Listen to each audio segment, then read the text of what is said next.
Stop. Just stop. I know what you're doing. You're adding margin top minus 500 pixels and left 20 pixels trying to get that one icon to stay put, and suddenly your entire footer has vanished into the shadow realm. It's not you, it's your lack of positioning power. Today, we are ending the war with your layout. We are mastering the 5 CSS positions so you can finally tell your elements where to go and make them actually listen.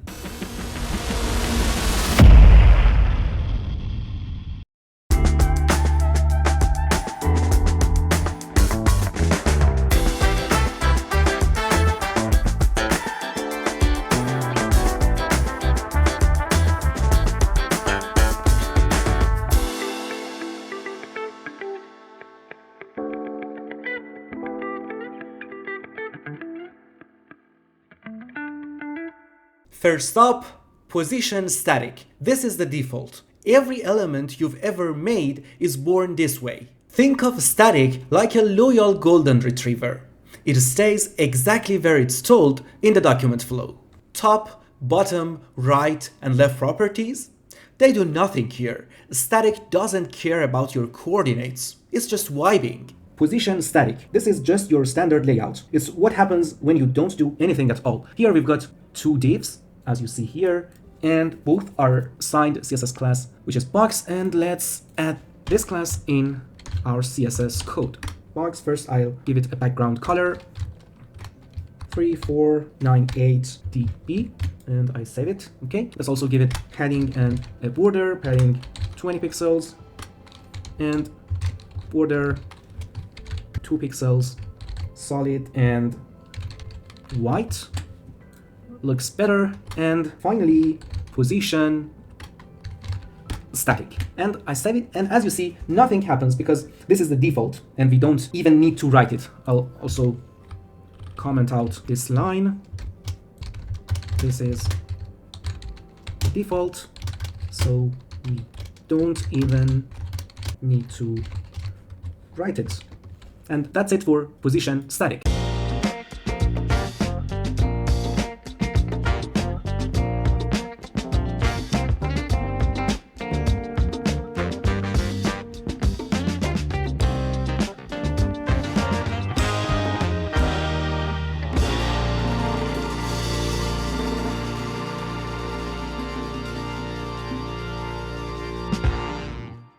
Now things get spicy. Position relative. Relative means relative to where I was. It's like standing in a spot and I tell you to take 2 steps to the left. You've moved, but the space you used to occupy? It's still reserved for you. This is great for small tweaks, but its real superpower? It acts as a boundary for its children. Keep that in mind because it's about to save your life in the next section. Position relative. Moving an icon or text just a tiny bit to align it perfectly without breaking the rest of the page layout. Here you see we've got a div, and inside of that 2 spans. Check out this text here and another span with a class set to nudge this slightly shifted word. Okay, we go to CSS file and let's add some styles. First I set the color to E7 or C3C. I save it. See that? And then to make it look even more special, let's set font weight to bold. Then add 2 more properties. I set top to 10 pixels and left to 5. And I save it and nothing happens because, as mentioned, by default all the elements have the position set to static, and top, left, bottom, and right properties don't do anything unless we change the position property. So I set position to relative and then I save it, and you see this shift. So here, when we set top to 10 pixels, that nudges it down 10 pixels from where it should be. Same story for left, nudges it right 5 pixels.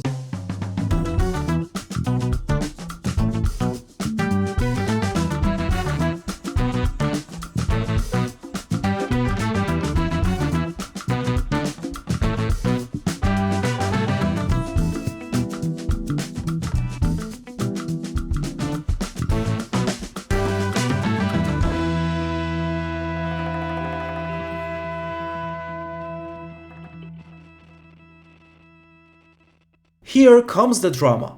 Position absolute. This element has had enough of the rules. It literally jumps out of the document flow. If you tell an absolute element top 0, left 0, it's going to sprint to the top left corner of the entire page, unless you give it a parent with position relative. Think of position relative on the parent as a fence. Without the fence, the absolute child runs away to live with its grandparents, the body tag. With the fence, it stays inside the yard. This is how you put icons inside buttons or text over images. Position absolute. Placing a sale or new badge on a product image. This is the number one way beginners use this. Here we've got a div product card. Inside of that, we've got three elements. One badge, sale badge, and also an image and a text. So what we want to do is to put this badge on top of this image. Let's go to the style files. First, let's style the parent, the product card.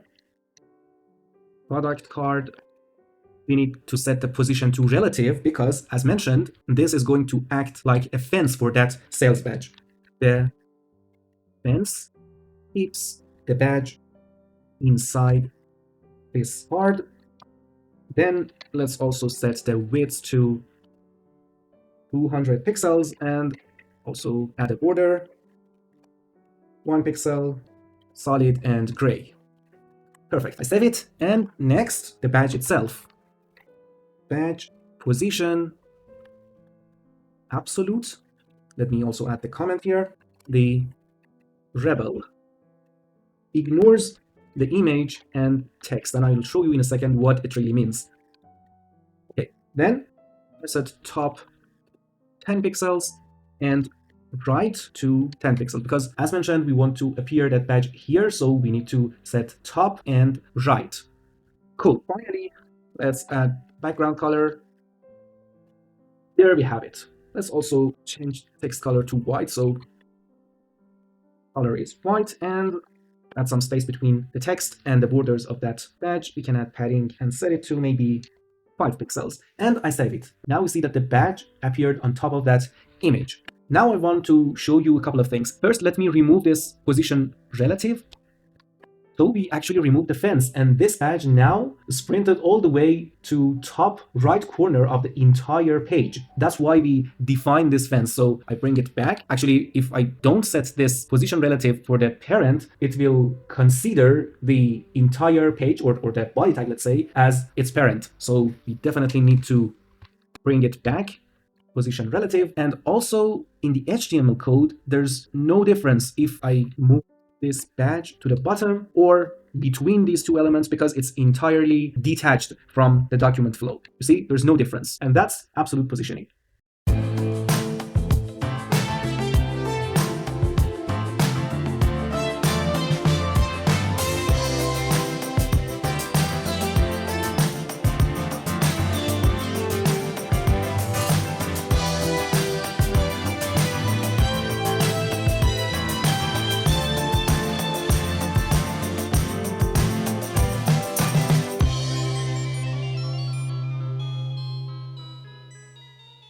Ever seen a back to top button or a navigation bar that follows you down the page like it's obsessed with you?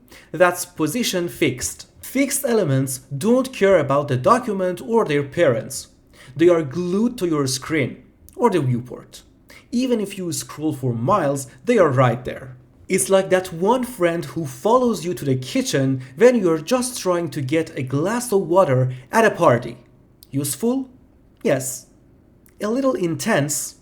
Also yes. Position fixed. That chat with us bubble or back to top button that stays in the bottom corner no matter how far you scroll. Here we've got this help text with chat bubble. You see it here. I'm going to move it to the right bottom corner and I would like it to stay there. So let's go to the style.css file and add chat bubble CSS class here. First of all, let's add a background color. Background C71. Then 15 for top and bottom and 25 pixels for left and right. Cool. Then border radius 50 pixels, also to make it or to show that it's clickable. You set cursor to pointer. Perfect. And now you set position to fixed, and the next step is to move it to this corner. So bottom, 20 pixels from the bottom, and also 20 pixels from the right of the screen. So let me also add a couple of other elements, like a simple paragraph, so we can see that it's fixed, is a text.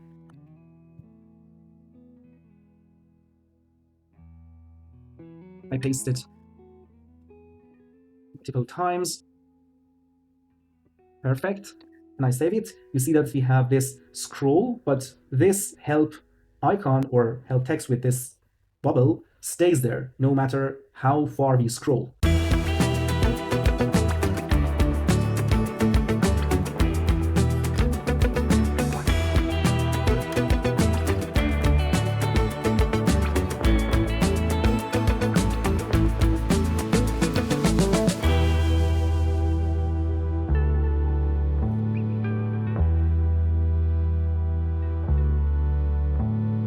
Finally, we have the coolest kid on the block.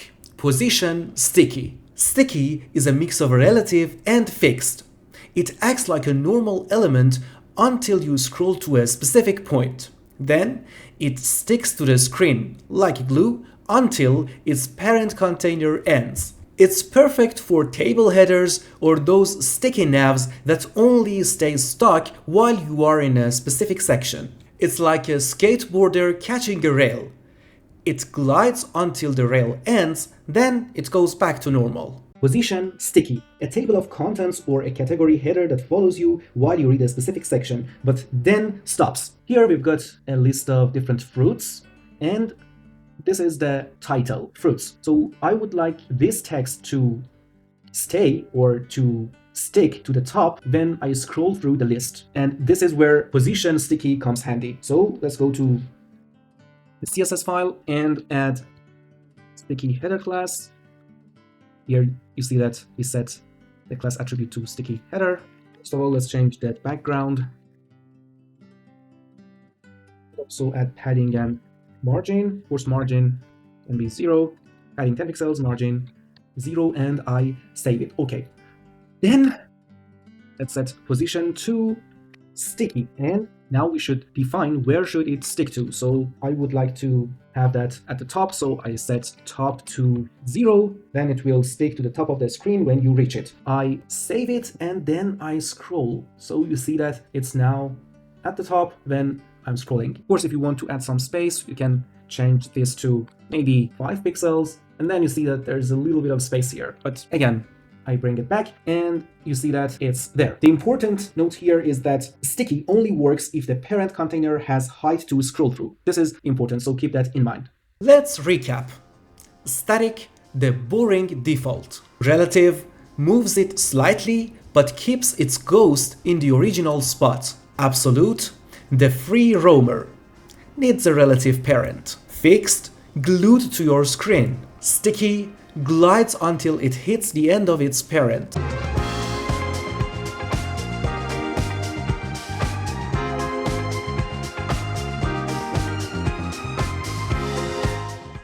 If this video helped you stop pulling your hair out, hit that like button and subscribe. Comment down below which CSS property haunts your dreams the most, and I'll see if I can exorcise those bugs in the next video. Now go forth and position things with confidence. Until next time, keep coding, keep learning, and as always, stay awesome.